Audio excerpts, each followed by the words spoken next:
बैठ जाओ। सबसे पहले तो आप सबको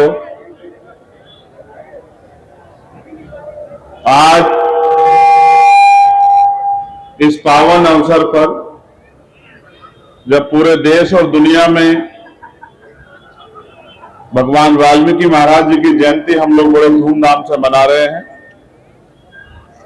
इस पावन और गौरवान्वित अवसर पर मैं आप सबको बधाई और मंगल कामनाएं भेंट करता हूं। पूरी दुनिया में जो भगवान वाल्मीकि महाराज के अनुयायी, उनको मानने वाले, उनके रास्ते पर चलने वाले लोग रहते हैं, उन सब के लिए भी मैं संतों, गुरुओं, महापुरुषों से प्रार्थना करता हूं कि उनका आशीर्वाद हम सब लोगों पे बना रहे।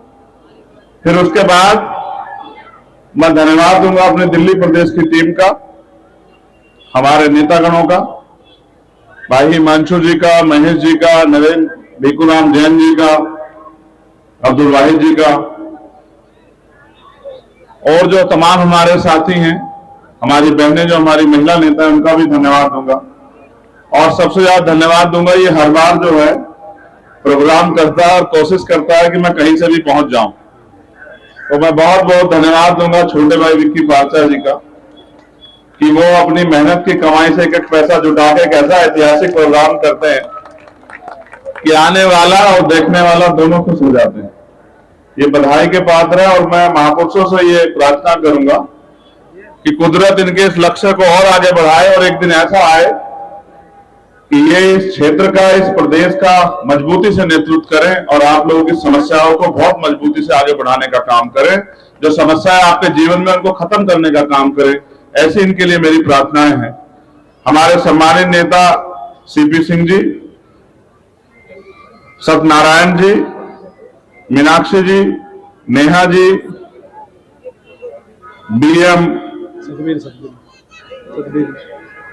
करोटिया जी, सतवीर जी, और कोई एक आधा छूट गया हो तो मुझे बता देना, मैं देख के याद करके उनका भी नाम ले दूंगा। बाकी मेरे लिए तो आप सब लोग सम्मानित। जिसान और कोई बचा तो हाथ खड़ा कर लो और एक्सेप्ट करो मेरी तरफ से। अच्छा, बहुत बहुत धन्यवाद, बहुत बहुत धन्यवाद, मंगल कामनाएं। तो मैं इन सब भाइयों का बहुत बहुत धन्यवाद करता हूं। आपकी जेब में पैसा होना अलग बात है, उस पैसे को समाज के लिए खर्च करना ये अलग बात है। तो इनके अंदर हिम्मत है, इनकी हिम्मत और उत्साह बना रहे। मुझे चंद बातें आपसे कहनी है, क्योंकि ये सच है कि समय की कमी है। कल हम लोग जयपुर थे, जयपुर से राजगढ़ सभा की, राजगढ़ से सभा करके हम लोग दिल्ली पहुंचे लेट नाइट। अर्ली मॉर्निंग हम लोग भोपाल गए, भोपाल से मैं यहां आया सीधा एयरपोर्ट से। सुबह मुझे हमारी रैली है गठबंधन की जयपुर में, मुझे वहां जाना है। वहां से मैं फिर, क्योंकि एक और हमारी बड़ी रैली उत्तर प्रदेश में है आजमगढ़, फिर मुझे वहां जाना है। परसों फिर मैं आजमगढ़ से बनारस के रास्ते सीधे जयपुर जाऊंगा। तो मैं समझता हूं कि ये जो इतनी बड़ी जिम्मेदारी हमारे सभी सम्मानित नेताओं ने हमें, हमारे ऊपर दी है, और जो उम्मीद और आशा आप सब लोगों को है, उसे हमें हर कीमत पे पूरा करना है। मैं जब दिल्ली में, अभी मेरे सम्मानित साथी जो मेरे बराबर में बैठे थे, तो मुझसे कुछ कह रहे थे।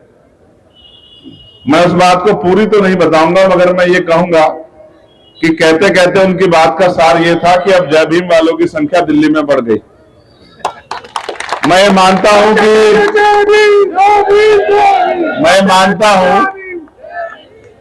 कि विचार में बहुत बड़ी शक्ति होती है, और विचार को अगर आगे बढ़ाने वाला व्यक्ति मिल जाए तो फिर क्या कहने। मुझे इस बात पे बड़ा गर्व है कि दिल्ली की धरती ने ऐसे वीर बहादुर बेटे जन्मे हैं, जो सिर्फ दिल्ली ही नहीं, दिल्ली के बाहर, चाहे राजस्थान हो, चाहे हरियाणा हो, चाहे उत्तर प्रदेश हो, जहां जहां उनको पार्टी संगठन काम करने के लिए भेजता है, वो पूरी मेहनत ईमानदारी से काम करते हैं। मुझे इस बात पे भी गर्व है कि हमारे इस आंदोलन से एक नहीं, हजारों नेता तैयार हुए हैं।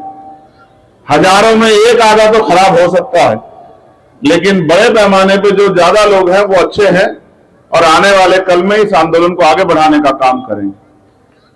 इस जयंती की मंगल कामना के बाद कुछ बातें आपसे इसलिए करनी है कि अभी आते हुए मीडिया के एक साथी मुझे जब मैं गुरु घर से निकला पूछ रहे थे कि भाई मध्य प्रदेश में चुनाव है, राजस्थान में चुनाव, छत्तीसगढ़ में चुनाव है। मैंने उनसे कहा कि आज तो मैं यहाँ चुनाव में नहीं आया, आज तो मैं यहाँ अपने लोगों के बीच आया हूं, उनका प्यार बांटने, उनको उनसे प्यार पाने के लिए आया हूं। तो ये मैं आपसे कहना चाहता हूं बड़ी जिम्मेदारी से, और इस पर आपको गौर करने की भी जरूरत है। आज सोशल मीडिया का युग है।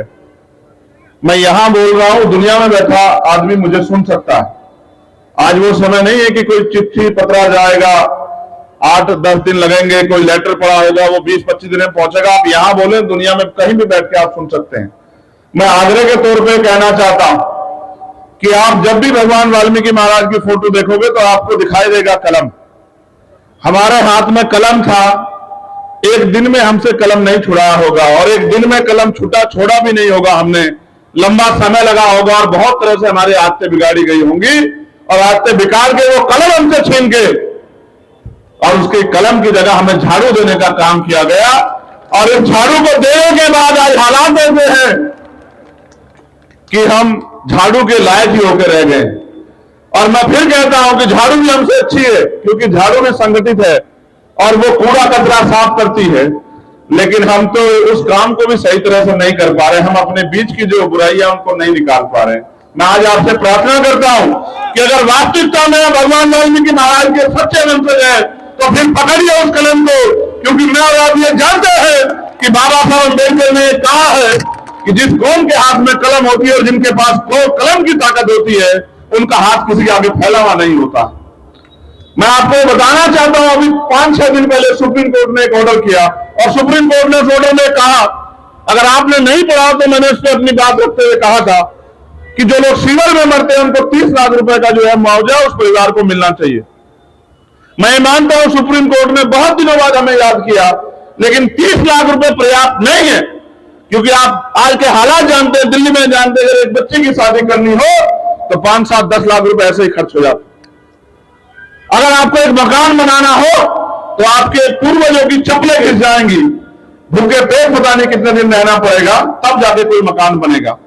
तो मैंने सुप्रीम कोर्ट से भी आग्रह किया कि मुआवजे की राशि 50 लाख होनी चाहिए, और सबसे ज्यादा जरूरी है कि हमारे लोगों को इस रोजगार से बाहर निकालने में आप मदद कराइए।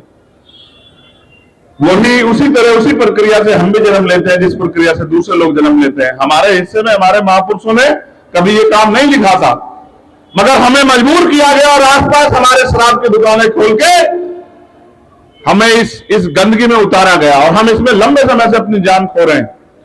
तो मैंने ये भी कहा माननीय सर्वोच्च न्यायालय से कि सर्वोच्च न्यायालय को यह भी तय करना चाहिए कि जो सरकारों ने नकारा है, जैसे यहाँ की सरकार ने कहा था कि हम 1 करोड़ रुपया देंगे, और कोरोना काल में मेरे याद है कि हमारे भाइयों ने, हमारी बहनों ने, हमारी माओ ने, हमारे बुजुर्गों ने, जब लोग अपनी जान को, अपने परिवार को नहीं देखना चाहते थे, जब वो परिवार के मरे हुए व्यक्ति को दूर से दूर अंतिम संस्कार करा रहे थे, वो दिल्ली, और सिर्फ दिल्ली नहीं देश के हर शहर के और कस्बे की सफाई करके इस प्रदेश को और देश को सुरक्षित रखने का काम कर रहे थे। मुख्यमंत्री जी ने वादा किया कि हम 1 करोड़ रुपए का कोरोना वॉरियर्स को सम्मान देंगे, और अगर आप नहीं जानते तो जानिए, एक लड़ाई ऐसी है जिसको हमने लड़ी, उसमें भी मुश्किल से 10 लाख रुपए का अनुदान मिला। हमने उस भाई से कहा था कि आप डटे रहो, कुछ दिन तो हमारे साथ खड़े होकर देखो, हलक से खींच के आपके अधिकार ला के देंगे, आपकी हिस्सेदारी, आपका सम्मान ला के देंगे।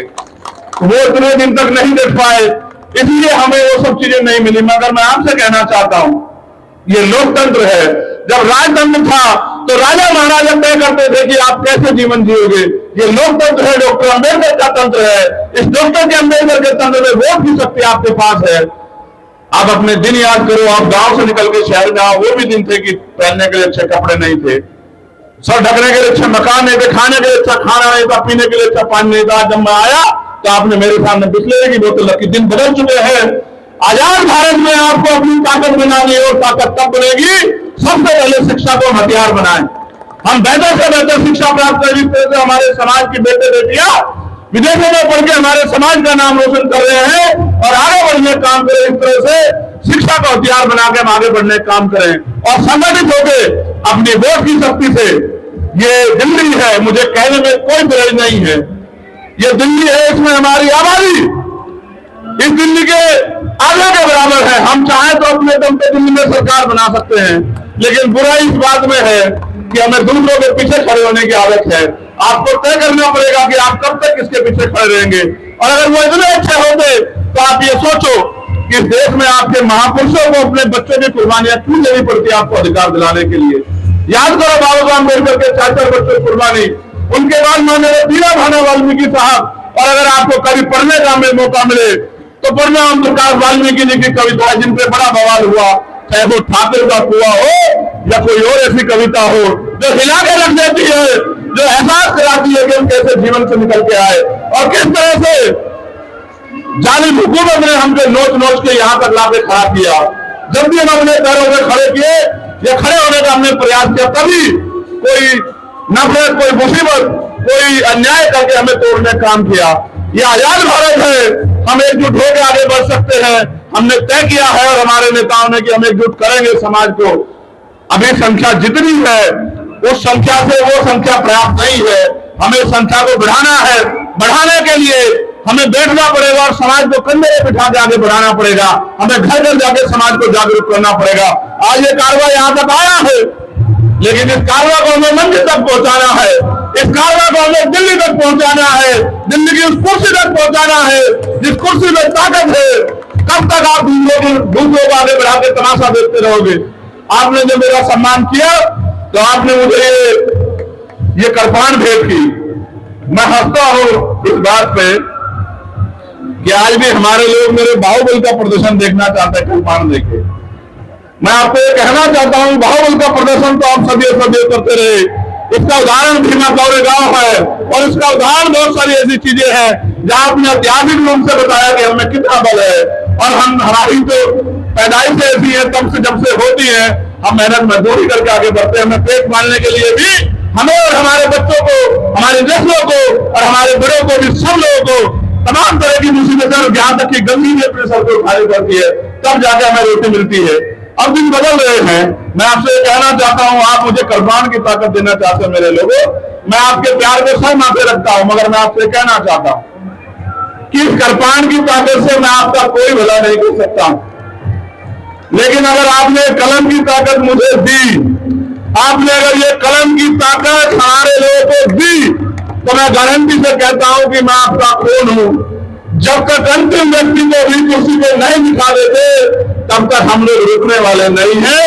चाहे कितना समय लग जाए, चाहे कितनी रातें गुजर जाए। मैंने लंबी लंबी रातें जेल में काटी। ये दिल्ली है, दिल्ली में सबसे बड़ी जो है, एशिया की सबसे बड़ी जेल है तिहाड़।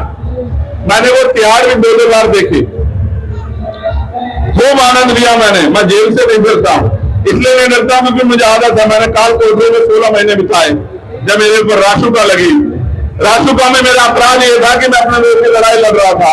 जब मैं आया, आपने इतनी बड़ी कुर्सी लगा रखी थी। मैं इन सब बातों से परे हूं और परे होने का एकमात्र कारण है कि मेरे कंधों पर जिम्मेदारी है कि मैं समाज को रास्ता दिखाऊं। अगर मैं ही कुर्सी पे बैठूंगा तो फिर और को लोग कुर्सी पे कैसे बैठ पाएंगे।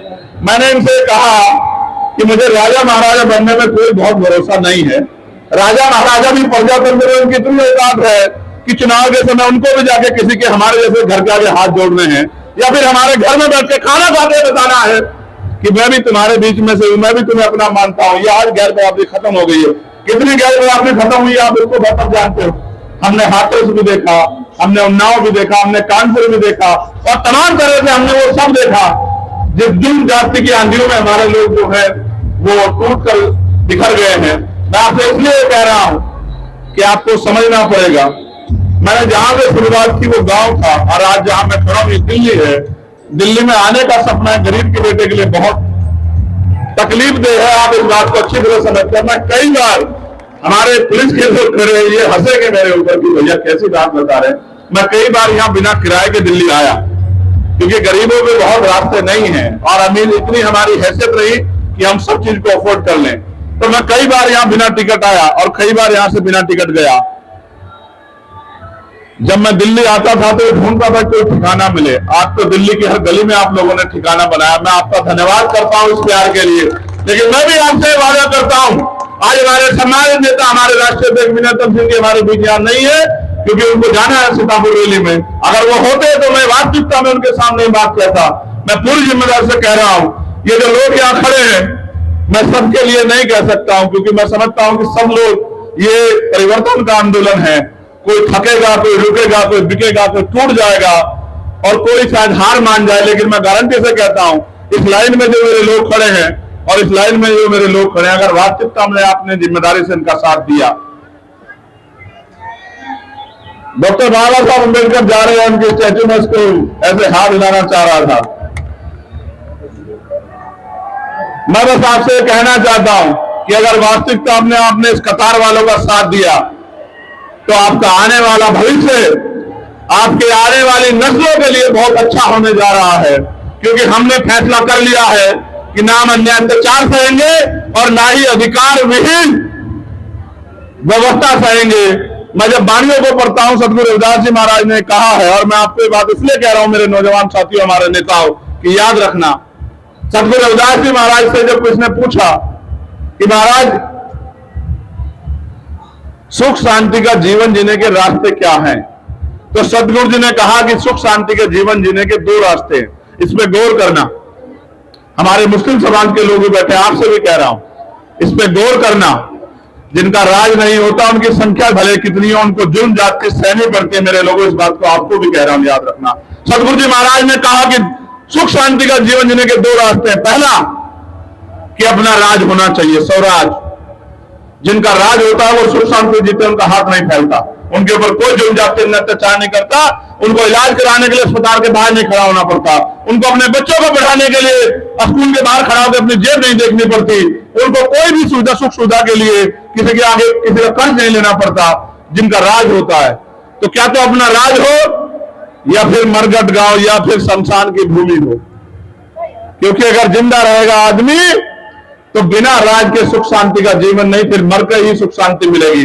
आप ये तय करो, एक हिंदू शेखर को जो है यहां लटकाया गया अभी मेरठ में 100 किलोमीटर नहीं है दिल्ली से, आज ये हालात हैं। मार के लटका के ताकतवर व्यक्ति ने फोन करके कहा पुलिस से कि लाश लटका दिए, उठाकर ले जाओ। कभी कभी तो ये घटनाएं दिल को चीर सा जाती हैं, लेकिन इस बात को सुन के, इसलिए बात को सुन के और बाबा साहब अम्बेडकर की बात को याद करके चुप हो जाते हैं कि जब तक हमारे लोग तैयार नहीं होंगे तब तक तो हमें ये सहना पड़ेगा। मैं बस आपसे पूछना चाहता हूं मेरे लोगों, कितने, चलो उसका नाम इंदु शेखर है, चंद्रशेखर नहीं है, आप ये तय कर लो कितने इंदु शेखर चंद्रशेखर के लटकने के बाद आप तैयार होंगे। आपने सबको मौका दिया, फिर भी आप लटक रहे हो, फिर भी आप अधिकारविहीन हो, फिर भी आपके आंखें इंतजार में हैं। कब जागोगे? ये नाच कूद तो हम बहुत लंबे समय से करते आ रहे हैं, हमें तो लोग नचाते ही आए हैं। कभी अपने राज के बारे में सोचो, एक भूख पैदा करो मन के अंदर कि हमें अब कुछ करके दिखाना है। और मैं गारंटी से कहता हूं, दुनिया में कोई काम नामुमकिन नहीं है। कहते हैं मान लो तो हार लो, ठान लो तो जीत। अगर आप ठान लो तो फिर आपको कोई रोक नहीं सकता। मैं हर उस कमजोर से कह रहा हूं जो जुल्म जाति से रहा, याद रखना, हो सकता है कोई आपका अपना आपके साथ ना खड़ा हो, लेकिन भीम आर्मी आजाद समाज पार्टी हर एक कदम पे आपके साथ खड़ी है, हर एक कदम पे आपके साथ खड़ी है। इसलिए क्योंकि आज महापुरुषों का दिन है, गुरुओं का दिन है, तो गुरुओं की वाणियों में भी चलो, गुरुओं की बातों को मानो। मैं अपने समाज के पहरेदारों से कहना चाहूंगा, अपने समाज के योद्धाओं से कहना चाहूंगा, जब हमें शक्ति है तो हम दूसरों के भरोसे क्यों रहे। आज तो हम पे महिला नेताएं भी हैं, जिस तरह से हमारी महिला बहनें जो फोर्स में है वो अपनी ड्यूटी कर रही है, इस तरह से वो समाज के लिए ड्यूटी कर रही है। उनको तो फिर भी सरकार तनख्वाह देती है, इनको कोई तनख्वाह भी नहीं देता। मैं इनका भी धन्यवाद करता हूं कि पूरी शिद्दत से समाज को जागरूक करने में लगी हुई है। लेकिन मैं फिर से उन बहनों का जरूर धन्यवाद दूंगा जो हमारी महिला फोर्स की बहनें हैं, क्योंकि मैं समझता हूं कि एक तो भारत में महिला और फिर फोर्स में, और किस तरह से अपनी जिम्मेदारी को अदा करना पड़ता है। पुरुषों के लिए फिर भी आसान है, लेकिन महिलाओं के लिए आसान नहीं है। मैं क्योंकि इस नारी को सल्यूट करता हूं, क्योंकि डॉक्टर बाबा साहब अम्बेडकर कहा करते थे कि मैं किसी भी देश की, किसी भी समाज की उन्नति प्रगति उस समाज में रहने वाली महिलाओं को मानता हूं। जिस देश की, जिस समाज की महिलाएं तरक्की करेंगी, वो देश और वो समाज तरक्की करेगा। आज भारत में ऐसे हालात नहीं है, अगर भारत के हालात जानना है तो एनसीआरबी का डाटा पढ़ो कि तमाम सारे सरकारी केंद्र होते हुए, तमाम सारी एजेंसी होते हुए, तमाम फोर्स होते हुए, फिर भी ये पसंद क्यों है सरकारों के ऊपर कि 50,000 से ज्यादा मामले प्रदेशों में हर साल में महिलाओं के साथ उत्पीड़न और अन्याय अत्याचार के होते हैं। अगर सब कुछ होते भी आप रक्षा सुरक्षा नहीं कर पा रहे हो तो यानी कि हाथ कमजोर हैं, और कमजोर हाथ आपकी रक्षा नहीं कर सकते मेरे लोगों। इसलिए मैं आपसे कहूंगा, कमजोर हाथों में अपनी ताकत मत दो, कमजोर हाथों में अपनी ये जो अपनी ताकत है, अपनी जो हिम्मत है इसको मत दो, कमजोर हाथों में अपनी बागडोर मत दो। आज हिमांशु जी यहाँ खड़े हैं, आज महवेश पहलवान यहाँ खड़े हैं, आज जो है विकी पार्क यहाँ खड़े हैं, ये कमजोर हाथ नहीं है मेरे लोगों, ये ताकतवर हाथ है। मैं इनकी ताकत को जानता हूँ, ये वो हाथ है जो आपके लिए कोई भी कीमत चुका सकते हैं। महापुरुषों कृपा इनको बनी रहे और आपका प्यार आशीर्वाद और आपको सहयोग इन्हें मिलता रहे।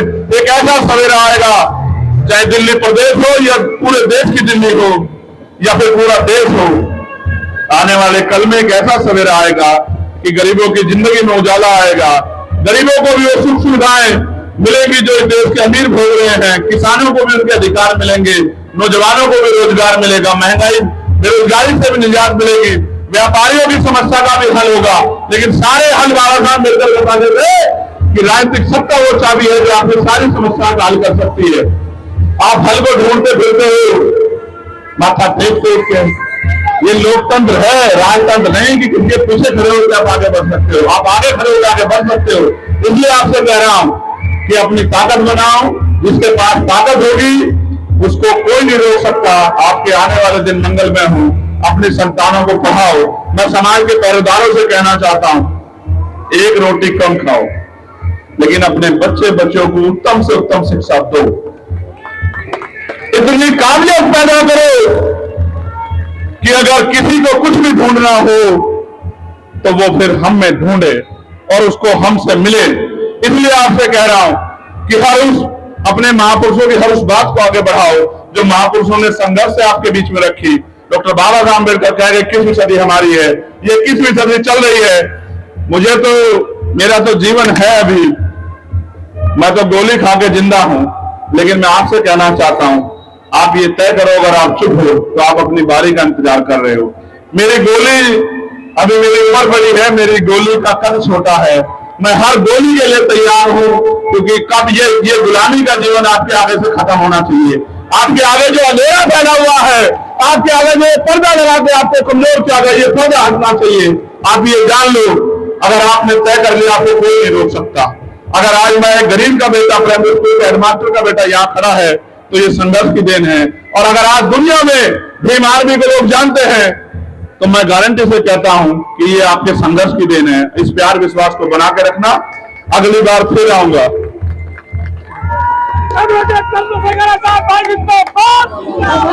आता रहूंगा, जब तक आता रहूंगा और जगाता रहूंगा जब तक आप जानते नहीं। जिस दिन आप जाग जाओगे, जिस दिन आप संगठित हो जाओगे, उस दिन मेरी लड़ाई थोड़ी सी कम हो जाएगी। बहुत बहुत धन्यवाद।